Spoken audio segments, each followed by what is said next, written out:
वातावरण की दिव्य आध्यात्मिक प्रेरणाएं।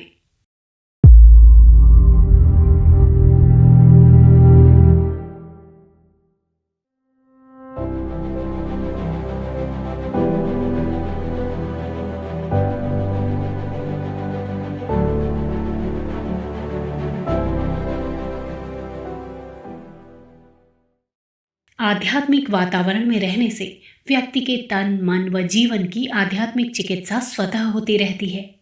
बस यहाँ रहने वाले व्यक्ति ग्रहणशील हों, अन्यथा उनकी स्थिति गंगा जल में रहने वाली मछली कछुओं जैसी बनी रहती है। वे गंगा जल का भौतिक लाभ तो उठाते हैं, पर उनकी चेतना इसके आध्यात्मिक संवेदनों से संवेदित नहीं होती।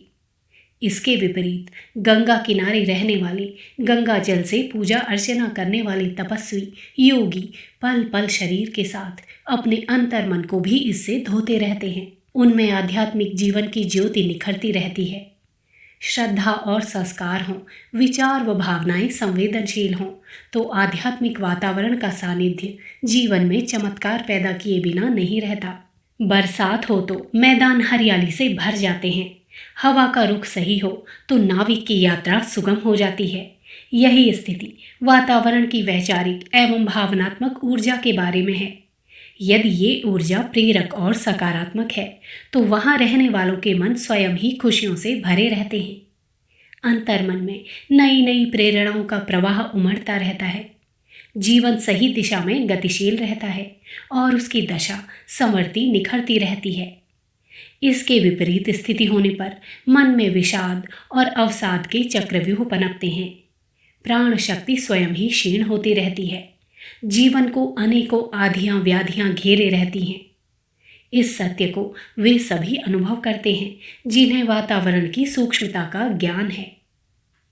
प्रत्येक स्थान स्थूल, सूक्ष्म व कारण तत्वों के क्रमिक आवरण से घिरा होता है। इनमें स्थूल तत्व, जो सभी को खुली आंखों से दिखाई देते हैं, परिवेश की सृष्टि करते हैं।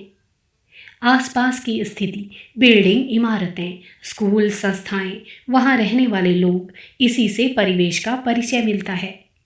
इस स्थूल आवरण के अलावा प्रत्येक स्थान में पर्यावरण का सूक्ष्म आवरण भी होता है। यह स्थिति पंच महाभूतों पृथ्वी, जल, अग्नि, वायु और आकाश के समन्वय और संतुलन पर निर्भर करती है। इस समन्वय और संतुलन की स्थिति कितनी संवरी या बिगड़ी है, इसी के सत्प्रभाव या दुष्प्रभाव उस स्थान पर दिखाई देते हैं। पर्यावरण यदि असंतुलित है तो वहाँ अनायासी शारीरिक बीमारियां, मनोरोग पनपते रहते हैं। सभी जानते हैं कि इन दिनों विशिष्टों, वरिष्ठों और विशेषज्ञों के साथ साथ सामान्य जनों की भी पर्यावरण के प्रति जागरूकता बढ़ी है और वे इसके प्रभावों को अनुभव करने लगे हैं। इन स्थूल एवं सूक्ष्म आवरणों के अतिरिक्त प्रत्येक स्थान में एक कारण आवरण की परत चढ़ी रहती है। यह परत वहाँ के वातास यानी कि हवाओं में व्याप्त विचारों, भावनाओं व प्राण प्रवाह की होती है। इसी से व्यक्ति की सोच प्रेरित और प्रभावित होती है। इस सार के अनुरूप ही व्यक्तित्व विनिर्मित होते हैं। सामान्य क्रम में यह स्तर सकारात्मक व नकारात्मक विचारों, अच्छी व बुरी भावनाओं एवं प्रायः प्रदूषित प्राण प्रवाह का मिला जुला मिश्रण होता है। इन दिनों इसकी स्थिति और भी बुरी हो गई है। यही वजह है कि जन सामान्य प्रदूषित प्रेरणाओं से ग्रसित है। वह भ्रमित और भटका हुआ है। उसका तन मन व जीवन बुरी तरह से बीमारियों की लपेट और चपेट में है। परिवेश के परिदृश्य की चिंता सभी करते हैं। पर्यावरण को लेकर भी आंदोलन खड़े किए जाते हैं, किंतु प्रेरणाओं के स्रोत वातावरण की ओर किसी का भी ध्यान नहीं है। जबकि प्राचीन भारत इस दृष्टि से पूरी तरह समृद्ध और संपन्न था। स्थान स्थान पर स्थापित तीर्थ, महामानवों की तपस्थली, सिद्धपीठ इस महान आवश्यकता को पूरा करते थे। यहाँ के आध्यात्मिक वातावरण के संपर्क में व्यक्ति अपने जीवन के उच्च स्तरीय प्रेरणाओं से लाभान्वित होता था। आज तो तीर्थ स्थानों को भी हास विलास और मनोरंजन का केंद्र बना दिया गया है। भाव भरी प्रेरणाएं वहाँ से नदारद हैं। यही वजह है कि मानवीय व्यक्तित्व दिन प्रतिदिन रुग्ण होता जा रहा है। इसकी चिकित्सा के लिए आध्यात्मिक वातावरण का समर्थ संबल चाहिए, जैसा कि भारत के स्वाधीनता संघर्ष के दौर में था। इस संबंध में योगीवर महर्षि श्री अरविंद के भ्राता वारेंद्र ने अपने संस्मरणों को सुंदर ढंग से संजोया है। उन्होंने लिखा था, अपने व्यक्तित्व को उच्च स्तरीय बनाने के लिए हम युवाओं की आध्यात्मिक चिकित्सा भूमि दक्षिणेश्वर थी। इस पवित्र स्थान का स्मरण ही हम सबको नव स्फूर्ति से भर देता था। इसका कारण केवल यही था कि भगवान श्री राम कृष्ण ने यहाँ पर अद्भुत और अपूर्व तपस्याएं संपन्न की थी। यहाँ की मिट्टी में उनके तप के संस्कार थे। यहाँ की वृक्ष वनस्पतियों में उच्च स्तरीय जीवन की भावनाएं समाई थी। यहाँ की हवाओं में हम लोग उन महामानव के महाप्राण की अनुभूति पाते थे। दक्षिणेश्वर की पावन मिट्टी को अपने माथे पर लगाकर यहाँ के पेड़ों के नीचे बैठकर हम सभी के मन का अवसाद दूर होता था। वारेंद्र इस कथा को आगे बढ़ाते हुए कहते हैं कि स्वाधीनता संघर्ष का वह दौर हम में से किसी के लिए आसान नहीं था। विपरीतताएं, विपन्नताएं भयावह थी। कदम कदम पर भारी संकट थे। कब क्या हो जाए कोई ठिकाना नहीं। ऐसे में अच्छा खासा व्यक्ति भी मनोरोगी हो जाए। जीवन शैली ऐसी कि खाना सोना यहाँ तक कि जीना भी हराम। ऐसे में देह का रोगों से घिर जाना कोई आश्चर्य की बात न थी। पर हम सभी को दक्षिणेश्वर की मिट्टी पर गहरी आस्था थी। इस मिट्टी से तिलक करके हम ऊर्जावान होते थे।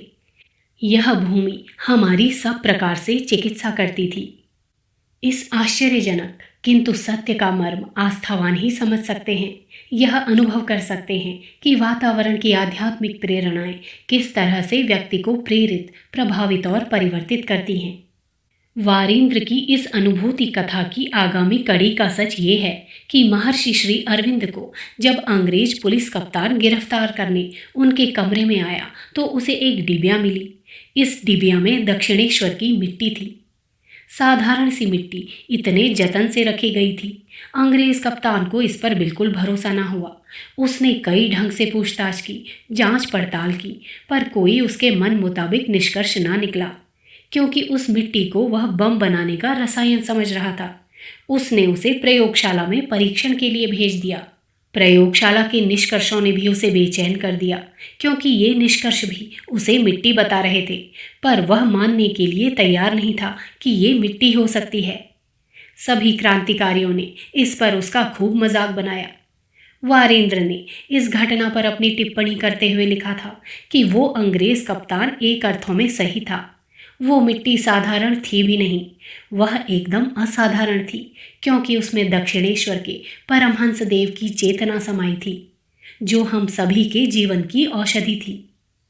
आध्यात्मिक वातावरण के इस सच के दिव्य प्रभाव बहुत सघन हैं, किंतु इन्हें वही अनुभव कर सकता है जो संयम और सदाचार के प्रयोगों में संलग्न हो।